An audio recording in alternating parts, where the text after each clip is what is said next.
Hey everyone! If you're watching this video, it means you, like me, love crazy biological experiments. But before we begin, I have to say this as seriously as possible. Never, under any circumstances, try to repeat what you're going to see today. What started as a cute, almost cozy vlog about unusual pets almost cost an entire planet its life. You asked to show what happens if you get a deep sea monster and treat it like a regular goldfish? Well, you're going to get your answer. Brew some tea, get comfortable, because the story of the magma bloop, or the sea eater, is absolute madness. It all started in my old laboratory on a warm evening. Golden rays of sunset pierced through the wide windows, bathing the metal tables in a cozy light. That day, a courier delivered 2 thermally insulated containers to me. I put on my white lab gloves and started unboxing. In the first one was him, the magma bloop. Tiny, about the size of a palm, he looked like a piece of volcanic rock brought to life. Bright, pulsating orange veins ran across his black, porous skin, and actual liquid lava splashed inside his wide mouth. He seemed incredibly cute, clumsy, and completely harmless. In the second container arrived another baby, a tiny Godzilla hatchling, but more on him later, even though he'll play the main role in this story. I decided my lava friend needed the most comfortable conditions possible. No cold steel cages. I ordered a huge aquarium made of heavy-duty bulletproof glass, capable of withstanding a shot from a heavy machine gun. I poured snow-white quartz sand on the bottom, but even that didn't seem like enough. I wanted the video to turn out truly cozy, so I bought a real children's playground for this prehistoric terror. A little blue slide, a yellow wheel, a red ring, and of course, a classic yellow rubber duck. In the rays of the setting sun, the aquarium looked like the perfect home for the happiest pet on Earth. There was a weird note in the instructions. Eats anything that moves. I decided to test this in a harmless way. I cut a slice of banana, grabbed it with my gloved fingers, and carefully lowered it into the aquarium. You wouldn't believe it. This little ball of fire clumsily crawled up to my hands, comically opened his lava mouth, and gently chewed the banana. It was incredibly cute. Then he went to explore the playground. He tried to slide down the slide, poked his nose into the wheel, and curiously examined the duck, nudging it with his head. Looking at this idol, I thought life was beautiful. In the neighboring enclosure, baby Godzilla was quietly sleeping. Bloop was playing with his duck, and everything seemed perfect. But nature always takes court. 2 months of warm, sunset light still flooded the lab, but the atmosphere had changed, the coziness vanished. The magma bloop had grown. He tripled size. My beautiful playground turned into war zone. The blue slide melted, a shapeless, toxic puddle, and only a charred black chunk remained the duck. His body temperature rose so much that the water in the aquarium was now constantly boiling, and thick white steam poured out from under. Bananas no longer in. I had to buy raw meat by the kilogram. Every time I threw a piece of beef into the water, instant flash boil, burning my hands even through the gloves. He didn't eat the meat, he incinerated it and absorbed the resulting energy. In contrast, the baby Godzilla turned out to be a true miracle. He was also growing by leaps and bounds, but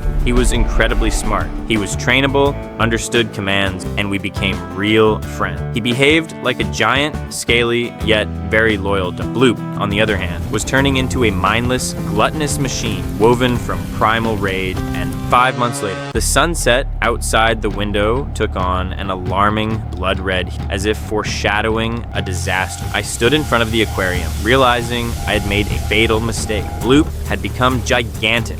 He was unbearably cramped, the extra thick bulletproof glass covered in a spiderweb of deep cracks. Such intense heat radiated from the tank that just being in the room physically painful. His lava veins pulsed with a furious light, illuminating the lab with a crimson glow, and glass at the edges began dripping onto the table thick. He thrashed against the walls, demanding more food, more space, more energy. I realized if he breaks out here in the middle of the city, it will be end. That same night, using heavy machinery and titanium containers, I transported him to the coast and dropped him into the ocean, hoping the cold water would calm him down. It was the stupidest decision of my life. 2 years later, a worse scenario was impossible to imagine. Once in the ocean, the magma bloop didn't. He sank to the very bottom, found a network of deep-sea geothermal vents, and began feeding on the energy of planet's core itself. And now, he has returned. I'm standing on the roof of a skyscraper, and a scene of biblical apocalypse is unfolding before. The same sunset that once illuminated cozy laboratory is now drowning black smoke burning city. The ocean in the bay is literally boiling, sending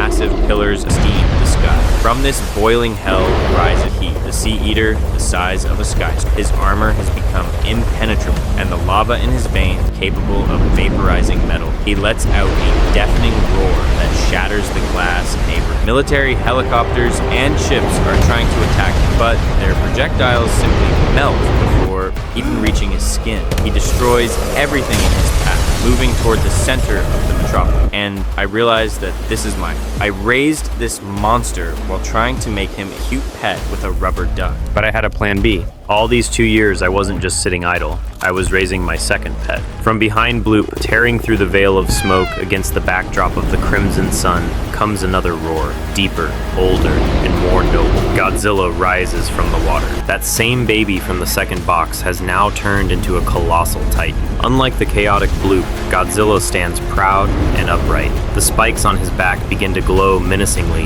with a pulsating neon blue light. I look at him from the roof. He shifts his gaze to me, and in that look, there is absolute understanding. He knows what he has to do. He's a good boy. A battle begins that shakes the earth. Godzilla charges forward with incredible speed, knocking the clumsy Bloop off his feet with a colossal tail strike. The ocean explodes with thousands of tons of boiling water. Bloop tries to latch on to Godzilla with his vacuum mouth, spewing streams of magma, but the scales hold up. This is a battle of two elements, chaotic primal fire and disciplined atomic energy. Bloop prepares to deliver a fatal blow, his mouth burning brighter than the sun, but Godzilla is faster. His dorsal spikes flash with a blinding blue light. He takes a deep breath and unleashes a colossal beam of atomic breath right into the Eater's chest. The shockwave blows away the remaining clouds. The blue beam pierces straight through the lava armor. The fiery monster lets out one last choking roar. His internal glow rapidly fades, and his colossal carcass crashes back into the boiling ocean with a thunderous splash, slowly sinking into the dark abyss, right back to where he came from. Godzilla is breathing heavily. He slowly turns toward the setting sun, which now illuminates the saved city, and lets out a victorious roar, affirming his status as the true king of the monster. Then he shifts his gaze to me, snorts approvingly, letting out a puff of steam from his nostrils, and majestically retreats into the depth. The screen fades to black. What can I tell you in the end, friends? If you ever decide to get yourself an unusual deep-sea monster for the sake of cute videos, just buy a hamster. Seriously, buy a goldfish, a dog, a cat, anyone. Just don't try to repeat this. My experiment almost destroyed the world, and if it weren't for the proper upbringing of my second pet, we wouldn't be here anymore. And if you liked this wild, cozy, and simultaneously apocalyptic vlog, hit that subscribe button and leave a like. Next time, I'm supposed to receive a real Kraken egg, and I've already ordered a giant ball pit for it. See you in the next video. Bye.